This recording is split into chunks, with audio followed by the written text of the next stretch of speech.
On peut avoir la synthèse de ce qu'a été le message que vous avez apporté ici à Sharm el-Sheikh. Merci beaucoup de l'opportunité que vous nous donnez de parler de l'événement parallèle que nous avons pu organiser ici sur place.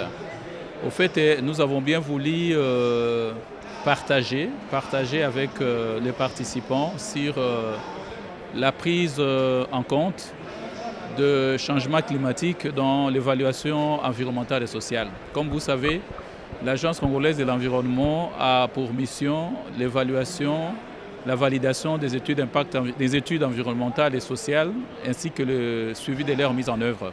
Donc il était important, dans le cadre aussi précis, avec des thématiques qui sont aujourd'hui, de bâtir en ce niveau aussi, de parler comment est-ce que notre travail, le travail que nous faisons, joue un rôle aussi important dans les changements climatiques. Donc la démarche consistait à faire comprendre au public que déjà, d'abord, les législateurs congolais ont mis en place une loi, qui est la loi portant principes fondamentaux relatifs à la protection de l'environnement, ainsi que ces mesures d'application.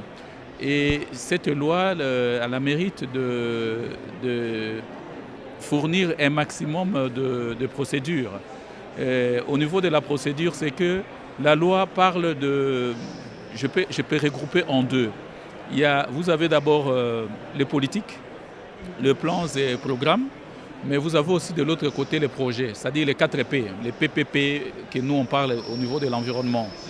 Alors, pour chaque type, que ce soit au niveau des politiques, que ce soit au niveau des programmes et des plans, il y a des études environnementales qu'il faut faire. Et à ce niveau-là, il y avait les évaluations environnementales stratégiques. Pour dire qu'on prenait déjà en compte en amont les aspects liés au changement climatique. Parce qu'au niveau des évaluations environnementales stratégiques, vous avez cet équilibre-là d'une part, vous avez l'économie, les études socio-économiques qui doivent être menées par rapport aux politiques, aux plans et aux programmes, et les études sociales qui doivent être menées, mais tout ça en prenant en compte la donne environnementale. Et c'est cet équilibre-là que nous recherchons au niveau des évaluations environnementales stratégiques. Tandis qu'au niveau des projets, ce sont les études d'impact environnemental et social qui sont faites. Et nous avons informé le public et pour dire en ce jour le nombre important des études que nous on a validées. Je crois que vous le voyez affiché. Mais aussi la démarche est déjà très appréciable au niveau du gouvernement de la RDC. Aujourd'hui, les différents secteurs de la vie nationale sont en train d'être dotés de politiques. Et toutes ces politiques sont soumises aux évaluations environnementales et sociales. Ça veut dire que quoi? On tient déjà compte, donc on ne peut pas accepter une politique qui vienne, par exemple, dégrader l'environnement. Au contraire, cette dimension devrait être déjà prise en compte au niveau des politiques, de sorte que les stratégies qui seront développées, les plans, les programmes qui seront développés plus tard, jusqu'à arriver au niveau des projets, que ce soit au niveau du gouvernement, que ce soit au niveau des entités administratives décentralisées, qu'on tienne compte de la donne environnementale. Ça, c'est la première des choses. C'est pour dire quoi? C'est que la RDC déjà gère de manière responsable son grand potentiel environnemental au niveau du pays, que ce soit nos forêts, que ce soit nos minéraux stratégiques, que ce soit nos ressources en eau. Donc, il y a une prise de conscience. On ne peut pas nous traiter de destructeurs de l'environnement, non. C'est-à-dire que tout ce que nous allons entreprendre, que ce soit au niveau des politiques minières, que ce soit au niveau des politiques forestières, que ce soit au niveau de, vous avez suivi au niveau de l'aménagement du territoire, si je peux parler de ça, déjà, on tient compte de la donne environnementale là-dedans. Alors c'est cette expérience-là que nous avons voulu partager avec les uns et les autres. Un point important aussi qu'on a commenté, c'était par rapport aux ressources des hydrocarbures. Vous savez qu'aujourd'hui, dans notre pays, le gouvernement ne cesse de dire qu'il faut améliorer les conditions de vie des citoyens. Et on ne doit pas se focaliser. Pendant des décennies, nous nous sommes focalisés sur les mines. Aujourd'hui, on veut diversifier cette économie. Et donc, nous avons un potentiel important en matière de ressources des hydrocarbures. Et que le gouvernement, comme tout le monde le sait, on a lancé des appels d'offres. Donc, l'ACE voulait aussi apporter ces messages-là pour dire que la procédure, elle est jusque-là normale. Parce qu'il y a des années, vers les années 2011-2015, il y a eu quand même l'exploration pétrole dans notre pays. Ça, les gens ne parlent pas de ça. est-ce que cette exploration pétrolière a apporté, quelles sont les conséquences néfastes sur l'environnement de la RDC. Donc l'exploration s'est passée dans la province du Congo central. Qui peut aujourd'hui venir nous dire que oui, en faisant cette exploration, voici les dégâts qui se sont passés? Non, la nature a repris son pouvoir totalement. Lorsque vous allez aujourd'hui au Congo central, dans la zone de Mwanda, donc dans cette zone-là, vous ne verrez pas les impacts de cette exploration. Donc il est tout à fait normal que nous puissions avancer et que les plus importants, que ça s'efface suivant les règles de l'art, et que la protection de l'environnement soit au rendez-vous. Donc tout ça, c'était les messages qu'on devait faire passer. Justement, pour parler de cette problématique des blocs pétroliers, comment la CE se prépare justement à accompagner l'État congolais dans cette démarche? Je pense que nous avons les outils. Nous avons les outils. À l'époque, lorsqu'il y a eu ces problèmes au niveau de l'exploration, au niveau du Graben albertain, particulièrement parce qu'on ne doit pas se les cacher, c'était au niveau de Rift Albertain, c'est-à-dire c'était le parc de Virunga qui était ciblé. Il est vrai qu'il y a eu des études stratégiques qu'on avait déjà commencé à faire. Nous avons fait les cadrages avec un financement bien sûr extérieur. Mais on n'est pas arrivé jusqu'au bout parce qu'il y a eu celui qui finançait, il s'est retiré. Mais aujourd'hui, le gouvernement est disposé, à travers le ministère des hydrocarbures, à refaire cette étude pour l'ensemble du pays. Évidemment, il y aura des blocs qu'on va faire les études stratégiques. Ça, c'est déjà au niveau de la politique, de l'exploitation des hydrocarbures. Et après, une fois, parce que là, on a lancé des appels d'offres pour que les gens viennent exprimer leur disponibilité à exploiter ces ressources-là avec le gouvernement. Et ici, la législation actuelle fait que ce soit des contrats de partage de production. Ça dit que ce n'est pas une société qui va s'engager toute seule. Le gouvernement sera dedans avec cette société-là. Là, avec l'expérience que nous avions, je vous ai dit ici pendant 4 ans, nous avons fait les monitoring, les suivis de la recherche pétrolière au niveau de la côte. On a fait les suivis. Il y a eu 4 sociétés internationales. Vous avez Soko International, qui est une société française. Vous avez sur Estrume, vous avez Enel Gulf. Toutes ces sociétés ont fait l'exploration pendant 4 ans. Et là, c'était au rendez-vous. Sauf que je vous dise, on était encore dans nos premiers pas. Mais cela n'avait pas empêché. Mais aujourd'hui, de plus en plus, nous sommes outillés.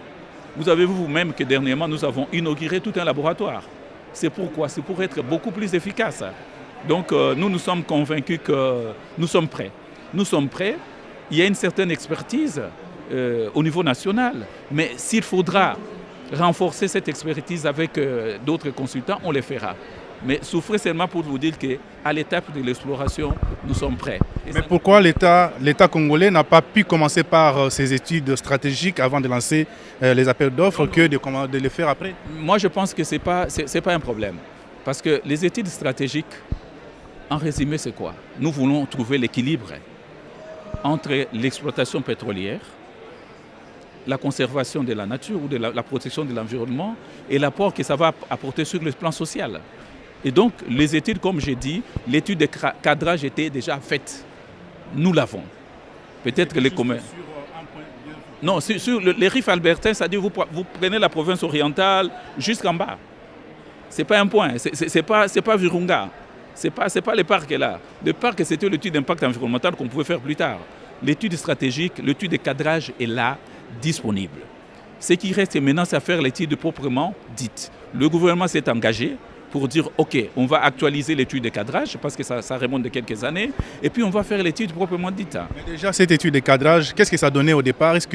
Y a-t-il crainte aujourd'hui? Parce que c'est plus de crainte que beaucoup de gens décrient. Mais moi, ce qui m'étonne, ça je vais le dire tout bonnement. Je crois même son Excellence venait de le dire tout à l'heure. Est-ce qu'on ne fait pas l'exploitation du pétrole dans le monde? Personnellement, je suis allé en Ouganda. Dans le parc, comment ça s'appelle? Machonsen Park, je ne connais plus exactement le nom. Dans un parc en Ouganda. Je suis allé, moi personnellement. Je vis, à l'époque là, ils étaient en exploration. Et je vis même des puits, des découvertes du pétrole dans les parcs. On a fait beaucoup de tours à travers le monde. la crainte, c'est à quel niveau? La question qu'on se pose, c'est à ce niveau-là. C'est au niveau de la pollution qui peut advenir. Mais c'est ce que je vous dis. Alors à ce moment, demandez qu'on puisse fermer toutes les exploitations pétrolières à travers le monde. Ça, c'est clair et net. Les technologies ont évolué. Mais la même chose, parce que les entreprises qui sont en train d'être soumissionnées, soufflez que je vous dis, ce ne sont pas les entreprises congolaises. OK. Mais les Congolais, cela n'empêche pas que les Congolais puissent s'associer. Ça, c'est la première des choses. Mais ce sont ces majeurs-là. Comment est-ce qu'ils exploitent ailleurs et quand ils vont exploiter au Congo, il y aura des catastrophes? Mais parfois parce que le Congo n'a pas mis en place des instruments pour encadrer cela. Non, nous avons des outils. Moi, je vous ai dit, non, je mets quiconque à défi. On a fait l'exploration ici. Parce que là, on refuse même que les gens fassent l'exploration. C'est-à-dire, on veut connaître qu'est-ce que nous avons. On a fait la sismique ici. La sismique, on a utilisé quoi? On a utilisé des avions. Mais quand les avions traversent ici, qu'on puisse nous dire que l'impact par rapport à ceci ou par rapport à cela, on a fait la sismique. Évidemment, on a fait aussi de certaines tranchées sur le terrain, tout ça, toutes les méthodes possibles pour faire l'exploration. On l'a fait ici pendant 4 à 5 ans. Est-ce qu'on peut documenter aujourd'hui en disant que oui, ils étaient dans la zone côtière, voici les impacts, voilà. Non, moi je pense que ce n'est pas ça. Pourquoi seulement quand il s'agit du Congo, tout le monde se mobilise pour dire vous ne pouvez pas faire? En fait, nous avons des richesses. Nous devons évoluer. Nous devons, comme j'ai dit, on doit diversifier l'économie. On ne peut pas se contacter que de mines. On ne peut pas se contacter que je peux dire même que des hydrocarbures. Même notre forêt. Ça qu'on le veuille ou pas, nous devons exploiter notre forêt pour créer des richesses. On ne doit pas rester au niveau des potentiels. Nous sommes un grand pays et nous sommes conscients de ça. De plus en plus, nous sommes mûrs et responsables. On ne va pas faire n'importe quoi. Ça, c'est sûr. Comment est-ce que nos voisins ils exploitent et ils sont bons? Les Congolais, s'ils veulent exploiter, il faut les encadrer. Non, ça, c'est fini, ça. Nous, on est conscients de notre responsabilité. Et l'agence est de mieux en mieux outillée. Il y a un temps pour tout. Je pense qu'on a eu un temps pour... En fait, la formation, elle est continue. Nous faisons des efforts pour qu'on soit à la hauteur de notre tâche. Mais souffrez d'une chose, s'il faut associer l'expertise internationale. À travers le monde, il y a plein de Congolais qui sont capables de venir au secours de leur pays. Ça, je peux vous le dire. Moi, dernièrement, j'étais au Canada. Mais j'ai eu beaucoup d'entretiens. Et dans les entretiens, dans les contacts que j'ai eus, il y a d'une part des Congolais, il y a de l'autre part aussi une expertise avérée, qui ont une expertise avérée internationale, mais aussi il y a beaucoup de gens qui voudront bien nous accompagner dans ça. Est-ce qu'aujourd'hui, les majors qui viendront pour exploiter du pétrole dans notre pays, avez-vous aujourd'hui les moyens de suivre de plus près l'impact de leur travail? Comme je l'ai dit, on a été... Ce sont de nouvelles technologies peut-être pour lesquelles vous n'avez pas encore de... Je suis en train d'aller. Au contraire, mieux qu'on a des nouvelles technologies, on aura moins de problèmes. Parce que c'est l'automatisation. Ça, c'est la première des choses. Je vous ai dit, il y a quelques années, on a suivi la recherche pétrolière, l'exploration. Et dites-vous, au fur et à mesure que nous sommes en train d'avancer, au fur et à mesure que nos capacités sont en train d'être renforcées. Ça, c'est important. Nous sommes en pleine formation continue. L'exploration, soyez rassurés, on a vécu ça. Et plus qu'on aura du modernisme, moins qu'on aura des impacts. Ça, on doit le faire. Les technologies sont en train d'évoluer. Et nous sommes au courant de ça. Aujourd'hui, ce n'est plus comme par le passé. Aujourd'hui, on peut extraire les hydrocarbures par des méthodes même où vous avez des forages obliques. C'est-à-dire qu'on ne peut pas se retrouver à l'intérieur de ces sites-là.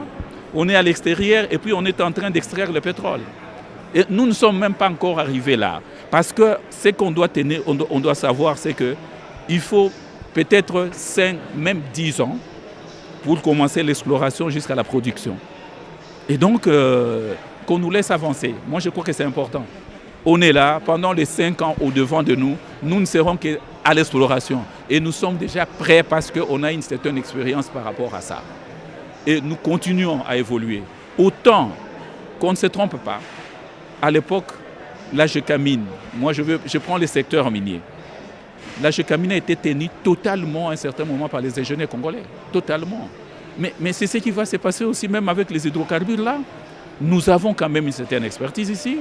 La technologie a beaucoup évolué, ce n'est plus la même chose. Nos laboratoires sont en train d'être renforcés.